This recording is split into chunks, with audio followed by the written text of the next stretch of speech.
Hello YouTube, welcome back to another tier list discussion for the upcoming format. This time we are talking about hand traps. Once again, this is a very early look at hand traps in the upcoming format, and it's roughly based on the format tier list that I already did. So if you haven't seen that video, you might want to check that out before, because I'm going to be referencing that format that we're talking about. You know, that's the format I'm expecting, and so how do hand traps perform into that format? If I missed any hand traps, as always, you are free to ask me in the comments down below, but please don't ask me about Kurikara, all right? That card is not a hand trap. Okay, thank you. Once again, take it with a grain of salt. It's just my first impression, you know, but if you're preparing for tournaments right now in the upcoming format, you might want to think about some of these hand traps. So let's hop right in. One of the best, if not the best hand trap in the upcoming format, actually. This is just sorted by random, but like Ash just happens to be the first one. And I think Ash is exceptionally strong. I think Ash is very strong against Unchained. I think Ash is solid against Purely, not insane against Purely, but it's okay. It kills Branded. It's good against Lab too. It's just a very good card in the upcoming format. And it also lost one of its biggest issues, which is Ash was not very good against Kashtira. It actually wasn't. They would summon Unicorn, and if you ashed it, or if you ashed Theosis, they would still get to look at your extra deck, and you had to pray they didn't have an extender. And most of the time, the deck just had an extender to play through Ash anyways. Ash is just very good moving forward, I think. Oh, also, just quickly, I changed the categories for this. Let me know what you think of the categories. We have cards that are strong plus have good coverage. Those are cards you can definitely main deck because they are very good overall, and they hit a lot of different decks. That's what I mean by coverage, right? And then I have cards that are strong and situational.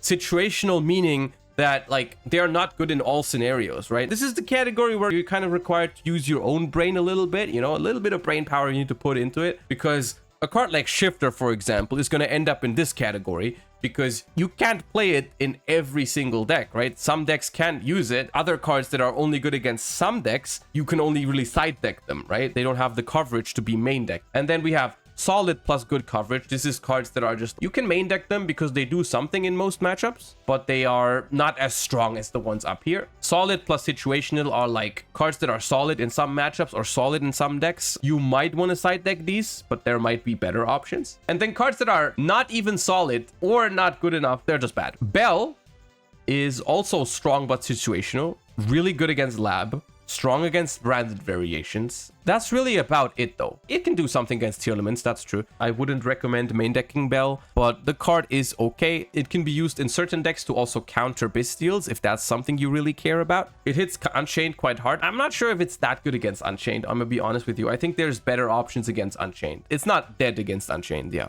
Bystials, I'm gonna put at the very top of strong plus situational. We've talked about this in the deck tier list already. I think Bystials are in a very strong spot in the upcoming format. However, I don't know if any deck that isn't Dragon Link wants to main deck Bystials, right? Because as powerful as Bystials can be, for example, Purely or Flu or Rescue Ace, they don't hit those decks at all. So I don't think you want to main deck Bystials, but they're a strong side deck option against Unchained, Tier Elements, Dark World, Drytron, Mathmech, a lot of tier 2, tier 3 strategies, loose Branded. There's a lot of examples. The package that you're going to want to use is 3 Druisworm, 1 Magna. If you have the room in the side deck, I think any deck that can play Bystials wants to play that. Crow, I think, is surprisingly flexible in this upcoming format. The one thing that Crow does that Bystials cannot do is it hits Hurley and it hits the Unchained deck in a very interesting way because you can banish the blue dog. So I think Crow, as opposed to Bystials, is actually very solid and has the coverage. Some decks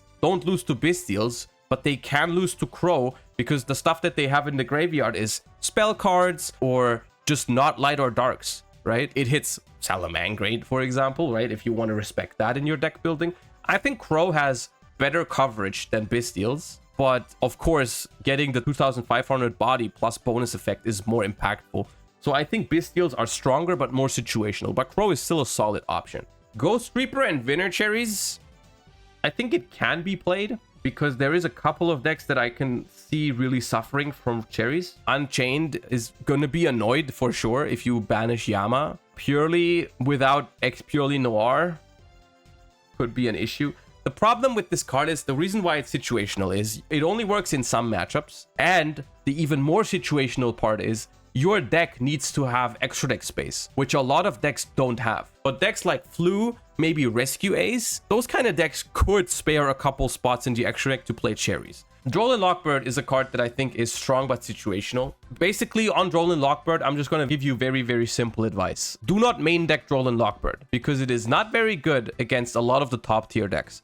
But Droll Lockbird is probably the best fail-safe in your side deck. If you are scared at any point of some ignorant combo decks, like Dark World, like Manadium, like whatever, right? If you're scared of those type of decks, Droll Lockbird is probably the best way to feel safe. And that's why I think it's going to be a very, very popular side deck card in the upcoming format. It covers a lot of stuff. It also randomly hits stuff like Flu and Dragon Link sometimes. I recommend you consider Droll for your side decks for sure. I don't recommend main decking it because it just doesn't have the coverage against the top tier decks. I am very happy to announce that Phantasme appears to be back in the format. This card is very good against Unchained because Unchained always link summons if they don't brick. I think Phantasme is a good option in some decks, right? And there's a lot of decks that link summon, but there's also a lot of decks that don't link summon. So once again, never main deck Phantasme. Don't. But you can side deck it. The problem with Phantasme is going to be that I don't think Phantasme is going to be a high priority in deck building. Like, you're always going to try and play other more impactful cards first. And then if you have room left and you want something that's kind of good in a lot of matchups, you want Phantasme. With that reasoning, I think I'll put it here. I don't think it's your highest priority, but it's solid. It's a solid option to consider.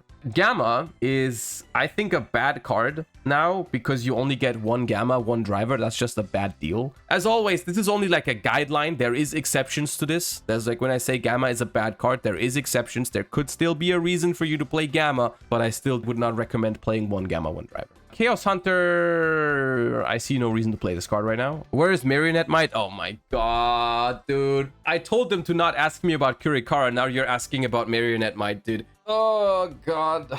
Marionette Might is gonna be included in the board breaker tier list because the reason why these cards are called hand traps, by the way, because they are traps that you use from the hand. The reason why they're called traps is because they are quick effects that can usually be used on your opponent's turn. Hence the name hand trap. All right, Imperm, strong and good coverage, very strong card. I think worse than Ash actually, against Unchained specifically, but solid card. If you want to main deck some hand traps just to have something for the combo decks, I heavily recommend you start with Ash and Imperm. Lancia, I don't really like. Let's talk about Valor and Mourner real quick. I think Valor is here. I think it's a solid card with good coverage. I think it's strictly worse than Imperm and Ash pretty much because people might play in their draw phase to outplay cards like Droll and Lockbird. It playing into cards like Talents and Thrust is not phenomenal. I think Valor only makes its way into decks if you already play Ash and Imperm and then you really want more hand traps, which could happen. The same is kind of true for Mourner. I think Mourner is okay. Mourner is specifically solid, I think, against Pearly. If they go draw phase, purely quick play, summon out purely Lily or purely, you can just hit it with a Mourner and feel good about it. Nibiru is... I think Nibiru is strong in this upcoming format. It might even be good enough to main deck again, depending on what people play. The problem with Nibiru is pretty much every time in these diverse formats that we have, there's a couple decks where Nibiru is very good, then there's a couple decks where Nibiru is just okay, and then there's a couple decks where it's completely dead. In the beginning, everyone thought that Nibiru was really, really strong against Unchained, and I also thought that, and it was really good for a while when people were doing standard combos. These days, I hear from a lot of very good Unchained players that there are a lot of ways to play around Nibiru, and I honestly I can believe it. So I think the card is only okay against Unchained. It's good if your opponent is not experienced with it, and it's also really good if you can pair it with another hand trap, right? That's one thing you can definitely do is if you already play cards like Imperm, Valor, Nibiru becomes a lot stronger because you can just lean back, let your opponent do whatever they want to do, summon their Baron before 5 summons, summon their Wave King Caesar before 5 summons. Doesn't matter. You don't have to care about it. At the end of the turn, Nib chain Valor, Nib chain Imperm is always going to wipe them, right? And that's always really good. If you play a lot of hand traps, Nib becomes a lot stronger. Nib is also one of the better cards to have when you go first and you make a board. Having Nib as a backup is really good because your opponent's going to start playing into your board. You force them to summon a couple times and then just nib them. I still think it remains slightly situational, but I think it's at the very top. I think this one almost breaks the barrier to being good in the main deck, or maybe it is even good in the main deck. So yeah, Ghost Ogre and Snow Rabbit. Not a terrible card. I think it has its uses. Solid against Purely because honestly, there's no better feeling than using Ghost Ogre on my friend Pearly. I think it's okay against Unchained because you can hit the contract spell. You can hit the Link monster's effect to link with your stuff. It's actually also decent against Sprite because you can hit Gigantic Sprite if they don't go for red. Against Dragon Link, you can hit Boot Sector Launch, Dragon Ravine. It has targets, right? The only thing why I'm not putting it into the strong category is because it doesn't feel like the most reliable and most impactful hand trap, right? Yes, you can always Ghost Ogre something against most decks, but is that the most important thing to hit? But Ghost Ogre is solid, honestly. Ghost Ogre is all right. I wouldn't recommend playing Skullmeister. I guess it has its uses. You can use Skullmeister against Unchained. You can use Skullmeister against something like Tearlaments. Crow and Bystials are most of the time going to be better. That does not mean that Skullmeister is completely terrible. Like if for some reason you want to use both Crow and Skullmeister, maybe, I don't know. I decided to keep the hand trap tier list a little bit more condensed, not as many hand traps to talk about, just so the video is easier to watch. So if there's any of the more situational hand traps you want my opinion on, once again, leave that in the comments down below. Don't forget to subscribe to the channel. It would mean a lot to me. I hope you enjoyed the video and I hope you have a wonderful rest of your day. And stay tuned for the board breaker tier list coming up soon. All right. Thank you for watching. Goodbye, YouTube. Bye-bye.